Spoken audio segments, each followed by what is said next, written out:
وینا ملک ہمارے انڈسٹری میں وہ لڑکی جس نے بالکل کپڑے اتار دیا، ننگی ہو کے آ گئی۔ برے صغیر میں کسی ہندو لڑکی نے بھی یہ یہاں تک سٹیپ نہیں اٹھایا کہ وہ بالکل ننگی سکرین پہ آ جائے۔ وہ لڑکی تھی جو ننگی ہو کے سکرین پہ آ گئی انڈیا میں۔ تو میں 1 جنوری کو پہنچا تیونس سے دبئی، تو مجھے کسی نے کہا کہ وینا ملک کی شادی ہو گئی۔ میں نے کہا یار میری ملاقات کراؤ۔ انہوں نے کہا آپ اس سے ملیں گے؟ میں نے کہا کیوں؟ اللہ کے نبی کی امتی ہے، پتہ نہیں کب اللہ دل بدل دے۔ تو اس کو پیغام بھیجا، اس نے معذرت کر لی، کہا نہیں میں نہیں آتا۔ میں نے کہا چلو مجھے اجازت دو میں آ جاؤں، تو اس نے کہا وہ آنا چاہتے ہیں تو آ جائیں۔ میرے ساتھ جواد وسیم تھے، وہ ٹی وی میں کام کرتے ہیں، ماشاءاللہ تبلیغ میں بہت کام کیا انہوں نے۔ میں ان کو ساتھ لیا اور اس کے گھر چلا گیا۔ اس نے ایک نوجوان تھا، اسد پٹھان تھا، اس سے انہوں نے شادی کی تھی۔ تو میں نے اسے کہا بیٹی آپ کو شادی مبارک، اللہ آپ کا گھر آباد کرے، اچھی بیوی بنائے، اچھی ماں بنائے۔ آپ کے لیے ہمیشہ دعا کی ہے، جب بھی آپ کی خبریں چھپتی تھیں بدنامی کی تو میں آپ کے لیے دعا کیا کرتا تھا اور تمنا کرتا تھا کہ میری آپ کی کبھی ملاقات ہو جائے۔ تو وہ رو پڑی، اس کی آنکھوں میں آنسو آ گئے۔ مجھے نہیں سمجھ میں آیا کہ وہ کس بات پہ اس کے آنسو نکلے۔ ہم اٹھ کے آ گئے، پھر میں چلا گیا جبوتی سے واپس آیا تو پھر میرا 2 دن کا سٹے تھا اور یمن جانا تھا۔ تو دونوں میاں بیوی خود آ گئے جس ہوٹل میں میں ٹھہرا ہوا تھا۔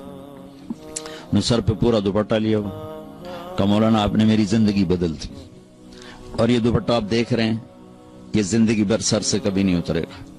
میں نے کہا بیٹی میں نے تو کچھ نہیں کہا، تمہاری زندگی کیسے بدل گئی؟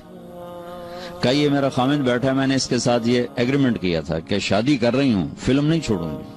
6 فلمیں سائن کی ہوئی تھی ابھی بھی اس سال، 6 فلمیں سائن کی ہوئی۔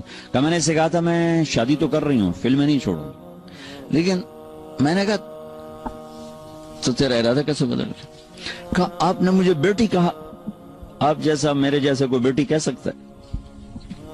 مجھے تو ماں باپ بیٹی کہنے کو تیار نہیں، تو آپ نے مجھے بیٹی کہا، مجھے عزت دی، اب میرا دل پگھل گیا۔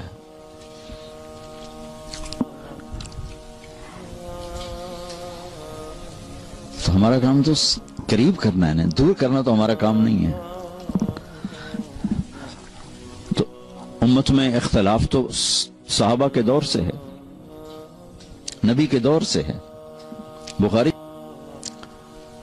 دیکھو میں وہاں چونکہ ساری تجارت دنیا میں ادھار پہ چلی گئی ہے، تو وہاں فیصل آباد کا ایک بازار ہے سوتر منڈی، جہاں اربوں کے کاروبار روزانہ ہوتے، تو روزانہ سر پاٹ رین گریبان پاٹ رین، تیری ماں تے تیری فلانی تے تیری فلانی۔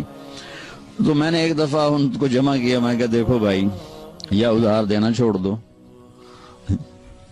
تمہارا ظرف نہیں ہے تو ادھار دینا بند کر دو، اگر ادھار دینا ہے تو پھر یہ گالیاں دینا چھوڑ دو، ورنہ تمہارا گھاٹا زیادہ ہے۔ 10 کروڑ 10 ارب کیا پوری دنیا بھی ایک آدمی تمہاری نگل گیا ہے تو وہ پکڑا جائے گا قیامت کے دن، لیکن تم نے ماں بیٹی کی گالی دے دی تو جرم تیرا بھی گھٹ کوئی نہیں، کیونکہ ماں بیٹی کی گالی دینا اللہ کے عرش کو ہلا دیتا۔ تو بھائیو آپ سے گزارش ہے اچھے اخلاق کے ساتھ یہاں زندگی گزارو اور مسلمان بن کے رہو، امتی بن کے رہو، امتی بن کے رہو، فرقہ واریت کا شکار نہ ہو، تعصب کا شکار نہ ہو، نفرتوں کا شکار نہ بنو، مسلم بن کے رہو۔ ہوا سماکم المسلمین من قبل، اللہ نے ہمیں قرآن میں کہا کہ میں نے تمہارا نام مسلمان رکھا ہے، اپنے آپ کو مسلمان بنا کے رکھو۔ پوری دنیا پھرا ہوں، جو فرقہ واریت کی آگ پاکستان میں ہے کہیں نہیں دیکھی، اور ہندوستان اس کے ساتھ مطلب ایک ہی ٹکڑا ہے، بنگلہ دیش میں بھی اتنے، لیکن ہندوستان پاکستان میں نفرت کی انتہا ہے۔ تو آپ لوگوں کی روٹس چونکہ وہیں سے ہیں، تو میں آپ کے سامنے ہاتھ جوڑتا ہوں کہ بطور مسلم زندگی گزارو، بس سب کو گلے سے لگانا سیکھو۔ میرے نبی نے تو منافقوں کو بھی گلے سے لگایا کہ اپنے آپ سے دور نہیں ہونے دیا، حالانکہ آپ تو اندر دیکھ رہے تھے کہ یہ سب منافق، لیکن اپنی مجلس سے کسی کو نہیں اٹھایا کہ تو منافق ہے، اٹھ جا میری مجلس سے۔ کسی کو بتایا نہیں سوائے حضرت حذیفہ کی، وہ بھی اس لیے بتایا کہ کل کو کوئی نقصان ہونے لگے تو ایک آدمی کو پتا ہو کہ بھئی یہ آدمی ٹھیک نہیں، کسی کو خبر نہیں دے۔